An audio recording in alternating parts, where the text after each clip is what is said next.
একদিকে তিনি ছিলেন সিদ্দিক, 2 নম্বরে তিনি ছিলেন নবী। সিদ্দিক কি? এই বাংলাদেশ, ভারত আর পাকিস্তানে এই শব্দটা নিয়ে সমস্যা। ভালো করে শোনেন, ওয়াজ আর লাগবে না, এটাই যথেষ্ট। সিদ্দিক মানে শুধু সত্য কথা বললে মানুষ সিদ্দিক হয় না। সিদ্দিক হওয়ার জন্যে সত্যকে সত্য জানার পরে যারা পেছনের দিকে না তাকিয়ে অকণ্ঠ চিত্রে দ্বিধাহীন চিত্তে কোনো প্রশ্ন ছাড়া মেনে নিতে পারে, এরা হচ্ছে সিদ্দিক। কিয়ামতের দিন যে আল্লাহ 4টা কাতার করবেন, প্রথমে 1 নম্বরে মিনান নাবিয়্যিনা ওয়াস-সিদ্দিকিনা ওয়াস-শুহাদা ওয়াস-সালিহিন। প্রথমে নবীদের কাতার থাকবে, ওখানে অন্য কেউ থাকবে না, শুধু নবী। 2 নম্বরে সিদ্দিক। এই সিদ্দিকদের কাতারে প্রথম দাঁড়াবে হযরতে আবু বকর সিদ্দিক। তা আপনাকে আবু বকর সিদ্দিক যদি হতে হয়, উনি যেভাবে সত্যকে সত্য জানার পরে প্রশ্ন ছাড়া মেনে নিয়েছিলেন, আজ আমার মনে হয় বাংলাদেশে ওই সময় এসে গেছে। সত্যকে সত্য জানার পরে কেউ যদি পেছনের দিকে তাকিয়ে অথবা কোনো কারণে মানতে না পারেন, কিয়ামতের দিন আবু বকরের সাথে আপনি দাঁড়াতে পারবেন না। হযরতে ইব্রাহিমকে কেন সিদ্দিক বলা হয়? তিনি সত্য অনুসন্ধান করছিলেন, খুঁজতেছিলেন সত্য। আল্লাহ পাক বারবার কোরআনে কারিমে তার যে 50টা পরীক্ষার কথা আমি পেয়েছি, প্রথম নাম্বারের পরীক্ষা তিনি ইমানের উপরে 10টা পরীক্ষা দিয়েছিলেন। ফালাম্মা জান্না আলাইহিল লাইলু রাকাউকাবা ইলা আখির আয়াত। তিনি তারকা দেখে বলেছিলেন এটা আমার রব। ওটা যখন অস্তমিত হয়ে গেছে বলছে না, যেটা ডুবে যায় অস্তমিত হয়, এটা আমি মানি না। এরপরে দেখলেন চন্দ্র, ওইটাও যখন ডুবে গেছে বলে না, মানি না। এরপরে দেখলেন সূর্য, ওইটাও যখন ডুবে গেছে বলছে না, মানি না। সর্বশেষ তিনি জাতির লোকদের সামনে আসলেন। এইদিকে তাকান, সময় এখন ইব্রাহিম নবীর ওই জামানাটাই চলছে। জাতির লোকদের সামনে এসে তিনি ঘোষণা দিলেন, ইন্নী ওয়াজ্জাহাতু ওয়াজহিয়া লিল্লাযী ফাতারাস সামাওয়াতি ওয়াল আরদা হানিফা। অবশ্যই আমার চেহারা আমি আজ ঘুরিয়ে দিলাম। চেহারা বলতে শুধু 3.5 হাত বডি না। নবীজি জানিয়েছেন তামাম পৃথিবীর সব মুসলমান একটা শরীরের মতো। শরীরের কোন জায়গায় যদি আঘাত লাগে পুরা শরীরে যেমন খবর হয়ে যায়, তামাম দুনিয়ার মুসলমানেরা একটা শরীরের মতো। আমেরিকায় যদি কোনো মুসলমান কষ্ট পায়, এখান থেকে ও আ করা লাগবে।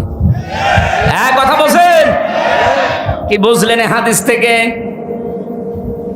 উনি যে চেহারা ঘুরিয়েছিলেন, শুধু এইটার নাম চেহারা না, এজন্য উনি আয়াতের মাঝখানে হানিফা দিয়েছেন। উনি বললেন আমার এই চেহারা শুধু আমি ঘোরাইনি, আসমান আর জমিন যিনি উদ্ভাবক বানিয়েছেন। ফাতারুন শব্দের শাব্দিক অর্থ হচ্ছে মডেল ছাড়া, নমুনা ছাড়া, কোনো নিদর্শন ছাড়া, কোনো আকার আকৃতি ছাড়া নতুন করে যিনি একটা জিনিস বানাতে পারেন, সেটার আরবি নাম ফাতার। উনি ঘোষণা দেওয়ার ভেতরে আয়াতের শব্দ দেখেছেন, ইন্নী ওয়াজ্জাহাতু ওয়াজহিয়া লিল্লাযী ফাতারাস সামাওয়াতি ওয়াল আরদা হানিফা। জাতির লোকেরা আসমান আর জমিন যিনি কোনো মডেল ছাড়া, নমুনা ছাড়া বানিয়েছেন, ওই আল্লাহর দিকে আমার সব আজ ঘুরিয়ে দিলাম। শুধু লোক দেখানোর জন্য না, শুধু আপনাদেরকে জানানোর জন্য না, আমি একনিষ্ঠভাবে আজ ঘুরলাম। আমি জানি আমার এই ঘোরাতে আমার বাবা বেজার হবে, কারণ আমার বাবা নিজে মূর্তির ব্যবসা করে।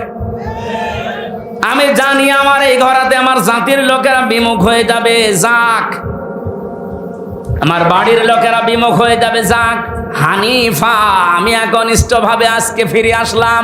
ওমান আমিনাল মুশরিকিন, আর আমি ঘোষণা দিচ্ছি আমি কিন্তু মুশরিক না। হযরতে ইব্রাহিম তিনি সত্যকে খুঁজতেছিলেন, খুঁজতে অনুসন্ধান করতে যখনই পেয়ে গেছেন, সব কিছুকে বিমুখ করে তিনি সত্যকে মেনে নিয়েছেন। এই জন্য আল্লাহ তার নাম দিয়েছেন খলিল, সিদ্দিক। সুবহানাল্লাহ বলতে পারেন ভাই? আত্তাখাযাল্লাহু ইব্রাহিমা খলিলা, আমি আল্লাহ নিজে ইব্রাহিমকে খলিল, অন্তরঙ্গ বন্ধু হিসাবে গ্রহণ করেছি। আর এখানে বলছেন আমার ইব্রাহিম সিদ্দিক। সত্যকে সত্য জানার পরে কত বাধা ছিল তার, পরিবারের বাধা, বাবা মার বাধা, সমাজের বাধা, রাষ্ট্রের বাধা, সব বাধা উপেক্ষা করে বলেছিলেন হানিফা, আমি একনিষ্ঠভাবে ঘুরলাম। আজও বাংলাদেশে ওই সমাজ চলছে। 73টা দল বাংলাদেশে কাজ করছে, 73টা দল। আপনি বলেন এই দলের ভেতরে 5টা কর্মসূচি যারা পালন করে আল্লাহর ভাষায় তারা সফল। ফালাকতাহামাল আকাবাতা ওয়া মা আদরাকা মাল আকাবা।